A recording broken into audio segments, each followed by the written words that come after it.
Capítulo 22. La agonía que cambió la historia. Y estando en agonía, oraba más intensamente, y era su sudor como grandes gotas de sangre que caían hasta la tierra. En Getsemaní se estaba peleando la batalla más cruenta de toda la historia de la humanidad. Desde la muerte de Abel en manos de Caín, su hermano, hasta el fin de la humanidad, hubo, hay y habrá una multitud de homicidios, de inmoralidades, de guerras entre naciones y pueblos, historias de odios, de envidias, lucha de poderes, egoísmos, oprimidos y opresores, hijos violados por sus padres, injusticias sin fin, y todo eso como producto de una sola cosa, la iniquidad y la maldad que entró en la humanidad. El hombre, creado para ser como Dios, perdió esa imagen y nos convertimos en todo lo contrario, aquello para lo que fuimos creados. Fuimos creados para ser como Dios. Fuimos creados para ser hijos de Dios. Pero lo peor que podría haber sucedido no sucedió.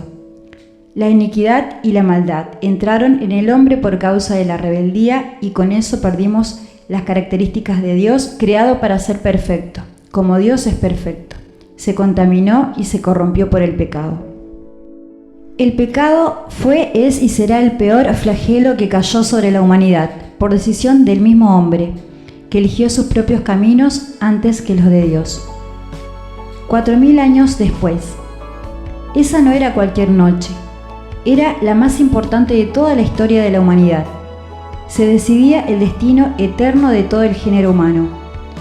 El hombre, la creación más amada por Dios, no tenía otro camino que volver a ser aquello para lo que fue creado, ser como Dios, participar de sus atributos, de su eternidad y no morir nunca, ser perfecto, así como Dios es perfecto, gozarse como Dios se goza, amar en la misma forma en que Dios ama, experimentar la plenitud que solo Dios experimenta, estar completo y sin que le falte cosa alguna, en su ser interior, en su alma y en su espíritu, tener plena y total comunión con Dios y ser uno con Él.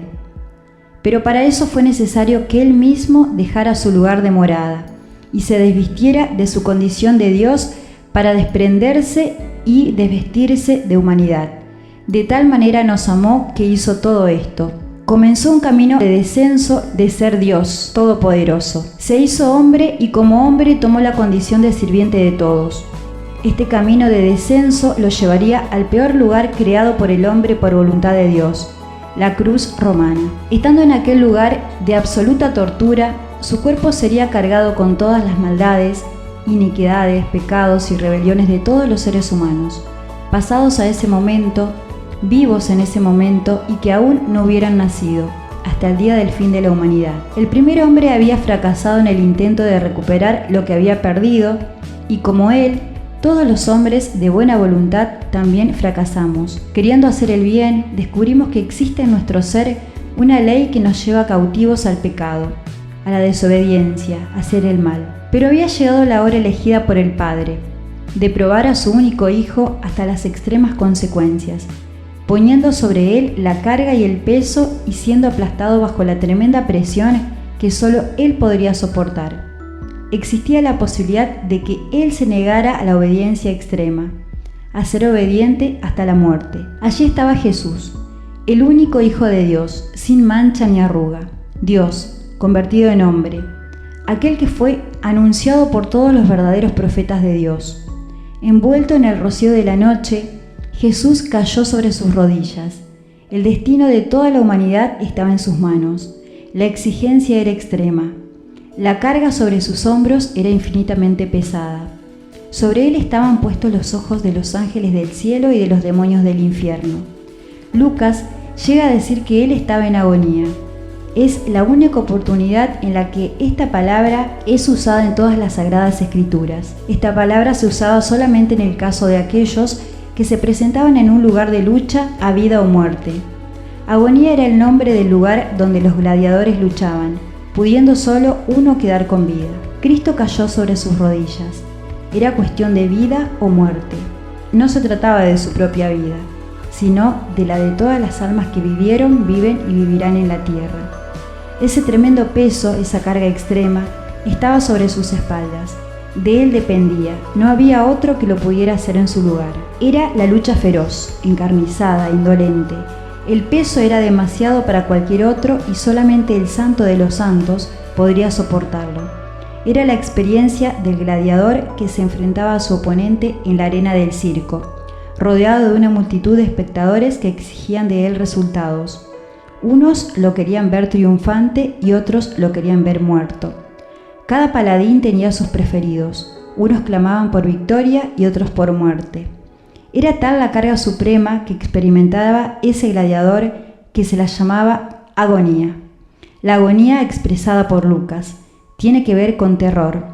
Es mucho más que una angustia, es el alma humana llevada al extremo de sus capacidades. Son emociones llevadas al límite de lo que se puede soportar humanamente. De eso habló Lucas respecto de Jesús en Getsemaní. Esta agonía lo llevó a una oración tan intensa que llegó a sudar sangre. Agonía que definiría el destino eterno de la humanidad. Agonía que cambiaría la historia. Agonía que cambiaría el mundo. Dios había estado buscando un hombre que se pusiera entre él y la tierra para no destruirla y no lo halló.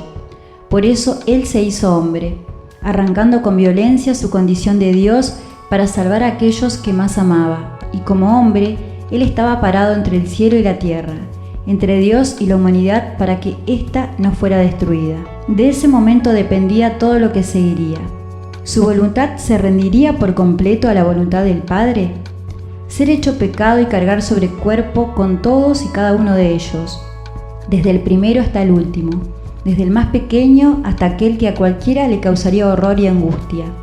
Él, el único Hijo de Dios, el Santo, el que jamás había cometido pecado alguno, sería lleno de todos nuestros pecados, aplastado bajo el peso de ellos, molido por nuestras peores atrocidades y nuestras más bajas maldades. Ese gladiador cargaba con la responsabilidad de su propia vida y de su propia gloria. Cristo estaba cargando con la vida de todos y de cada uno de los hombres de buena voluntad que estaban presos, cautivos como esclavos del pecado y la maldad que nos dominaba. Por eso es que Cristo entregó su agonía, una profunda agonía, insondable para cualquier humano y aplastante. En este punto uno se ve tentado a pensar que su oponente era el diablo o la tentación del mundo y los deseos de la carne, pero todo eso ya había sido derrotado por Jesús. Entonces, ¿contra qué luchaba? ¿Quién era el gran oponente? Lo mismo que nos hace caer a todos, la voluntad. El pecado entró en la humanidad por causa de la voluntad que Dios mismo le dio al hombre y por el ejercicio de esa voluntad fue que el hombre perdió todo lo que tenía. Eso ocurrió con el primer hombre, Adán, y ahora el segundo, Jesucristo, debía rendir su voluntad a Dios, para que el hombre recuperara todo lo que había perdido, producto de su desobediencia y rebelión, decidida expresamente por el uso de su propia voluntad. Esta era una lucha de voluntades. Por eso la Biblia dice que Jesús se convirtió en autor de eterna salvación a los que le obedecen. La peor lucha que se libera entre el cielo y la tierra es de voluntades. Getsemaní se había convertido en el verdadero campo de batalla entre el cielo y la tierra. La salvación de la humanidad dependía de la victoria de Cristo en esa terrible y encarnizada batalla. La Biblia dice que, aunque fuese el Hijo de Dios, si pecaba recibiría azotes de hombre. Él sabía lo que le esperaba: los lacerantes latigazos, el cruento látigo romano arrancado a pedazos su carne, los terribles padecimientos de su cuerpo en la cruz, la negación, la incomprensión y el abandono de todos aquellos que lo siguieron y por quienes él estaría entregando su vida. El Padre apartando su rostro para no mirar tanto pecado. La comunión eterna interrumpida mientras él, el santo y perfecto, era convertido en pecado hecho maldito. Él lo sabía. Jesús dijo momentos antes: mi alma está muy triste, hasta la muerte. Su alma estaba sometida a una presión tan extrema que ningún otro podría soportarla. De allí que el nombre de ese lugar de batalla, Getsemaní, significara prensa, la prensa con la que se ejercía presión sobre el olivo para sacar el precioso aceite. Cristo estaba bajo esa descomunal y única presión, y Él era el único que podía ocupar ese lugar bajo la prensa de Dios. De Él brotaría el bálsamo precioso, sanador, restaurador y liberador para toda la humanidad, la medicina para el peor de los flagelos, el medicamento eficaz contra el peor de los cánceres que corroe el alma de todo ser viviente, el pecado. En nuestros días no es nada popular hablar de pecado. El solo hecho de nombrarlo desata las más increíbles pasiones. Aún en los ámbitos religiosos se ha dejado de hablar del pecado.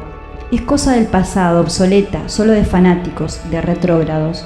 Pero aquellos que ignoramos es la principal razón de todos nuestros males, lo que termina destruyéndonos. Por el pecado que vive dentro de nosotros es que sufrimos, matamos y somos muertos, odiamos y somos odiados, envidiamos y nos envidian, codiciamos lo de otros y otros codician lo nuestro. Cometemos todo tipo de atropello a las libertades de nuestros semejantes y ellos lo hacen con nosotros. Somos tratados injustamente y tratamos a otros de igual manera. Oprimimos a otros y otros nos oprimen a nosotros. Somos injustos y otros son injustos con nosotros. Y más, mucho más. Pecado, lo que estamos ocultando, es lo que nos está destruyendo. Es lo que nos enferma física, anímica y espiritualmente. Es lo que nos quita las fuerzas, lo que nos hace fracasar. Es lo que nos hace sentir frustrados, angustiados, entristecidos e incapaces. Lo que después de haber luchado con todas las fuerzas a lo largo de este breve trayecto llamado vida, nos termina matando. Pecado, lo que llevó a Cristo a experimentar esa extrema agonía. El enemigo a vencer era la voluntad, para ser llevada nuevamente cautiva en obediencia a Dios. Hablar de padecer, de sufrir y de agonizar por un objetivo hoy es totalmente anacrónico. Vivimos en un siglo que solo tiene como meta perseguir placeres, en una sociedad que parece haber quitado la palabra padecer del diccionario y que hoy está sufriendo las terribles consecuencias de este acto. Hemos dado a luz generaciones que solamente hablan de derechos, pero que ignoran el precio de haberlos conseguido y la responsabilidad que conlleva ser merecedor de esas herramientas recibidas de generaciones pasadas que padecieron y aún dieron sus vidas para lograrlo. Es la razón por la que cuesta hoy entender el padecimiento de Cristo en su agonía final de Getsemaní. De no haber pagado el terrible precio que pagó, de haber querido hacer valer Él sus derechos, todo se habría acabado. Ya no hubiera podido tener esperanza, ni siquiera la posibilidad de que todo siguiera existiendo. Las tinieblas hubieran cubierto para siempre la tierra y a todo ser humano le esperaría la más densa oscuridad, porque no hay un solo bueno, porque todos pecamos. Por todo esto, allí estaba Dios hecho hombre. Toneladas de pecados aplastaban su cuerpo y su alma como una prensa. Su agonía estaba cambiando el destino de la humanidad. Estaba decidiendo el futuro, el porvenir de toda criatura, y aún de los cielos y la tierra creados por Él. Allí estaban las arenas donde se decidía el destino de la más amada criatura de Dios, el hombre creado a su imagen y semejanza. En las tribunas de esa arena estaba todo el infierno, expectante por ver si claudicaría, si abandonaría, si se rendiría frente a semejante peso, a semejante responsabilidad. El mismo infierno que vio una y otra vez caer a los mejores hombres, todos y cada uno de ellos, por décadas, por siglos y aún por milenios. Uno a uno fueron cayendo en esa pulseada por querer hacer el bien y no poder, por desear la perfección y no alcanzarla. Voluntad. El hombre pudiendo elegir, eligió el mal, y desde ese mismo momento el mal comenzó a dominarlo, a devastar al hombre y a la creación que Dios puso a su disposición y bajo su autoridad. El mal entró en sus emociones desequilibrándolas. El mal entró en sus deseos, estos ya no coincidían con los deseos de Dios. El mal ingresó en su razón, corrompiéndola, quitándole la sabiduría de Dios, alejándolo de la posibilidad de comprender todas las cosas. El mal ingresó en el cuerpo del hombre, quitándole la salud, enfermándolo y provocándole finalmente la muerte. Y el hombre dijo: por cuanto obedeciste a la voz de tu mujer y comiste del árbol que te mandé diciendo, no comerás de él, maldita será la tierra por tu causa. Con dolor comerás de ella todos los días de tu vida. Espinos y cardos te producirá y comerás plantas del campo. Con el sudor de tu rostro comerás el pan hasta que vuelvas a la tierra, porque de ella fuiste tomado, pues polvo eres y al polvo volverás. Maldita será la tierra por tu causa. Dios dejó en claro que la maldición entró en la humanidad a causa del hombre. ¿Por qué? Por elegir el mal. El hombre eligió el mal, el hombre decidió, el hombre se apartó, el hombre se rebeló. Pero Dios vino a la tierra. Dios hecho hombre, el Hijo de Dios, debía hacer lo que el hombre no hizo, rendir su voluntad por decisión propia. Como hombre tenía que reparar lo que el mismo hombre arruinó. Eso era Getsemaní, esa era la agonía de Jesucristo. Hacer como hombre lo que el hombre no pudo hacer, como hombre restaurar lo que el hombre arruinó, como hombre recuperar lo que el hombre perdió. Agonía intensa, infinita, excesiva, insoportable para cualquier otro. Agonía dolorosa, lacerante, profunda, insondable. Agonía costosísima, imposible de ser vivida por otro hijo de mujer y de hombre. Es ahí donde se encuentra el foco de todo conflicto. Obediencia, voluntad, entrega, rendición. Obedecer a aquel que obedeció primero. Entregarle a Él nuestra voluntad, rendirnos a Él, porque solamente Él es el autor de nuestra salvación. Obediencia, voluntad, entrega, rendición. Obedecer a aquel que obedeció primero, entregarle a Él nuestra voluntad, rendirnos a Él, porque solamente Él es el autor de nuestra salvación. Obediencia, rendirse a la voluntad de Dios, es el conflicto, el foco de la guerra que se libra entre el cielo y el infierno por las almas que Dios ha creado. Y aunque era hijo, por lo que padeció aprendió la obediencia, y habiendo sido perfeccionado, vino a ser autor de eterna salvación para todos los que lo obedecen. En su padecimiento aprendió obediencia y se convirtió en el autor de la salvación. ¿De quiénes? De los que lo obedecen. Obediencia, voluntad rendida, rendición. El foco de esta guerra a vida eterna o muerte eterna, de la cual no hay absolutamente ninguna posibilidad de regresar, no está puesto en el diablo y sus demonios. El centro de toda la cuestión es la voluntad que Dios nos dio a los hombres. Jesucristo fue aplastado bajo el intenso peso de esa insoportable agonía, agonía que cambió la historia de la humanidad, agonía que nos permite acceder a la posibilidad de salvarnos si le obedecemos.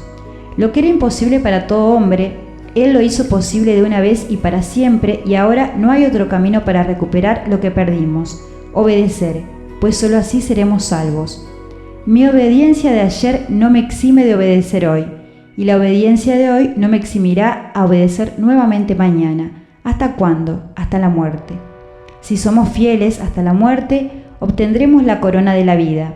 Si somos obedientes hasta la muerte, seremos salvos, gracias a la obediencia que Él logró por su infinita agonía.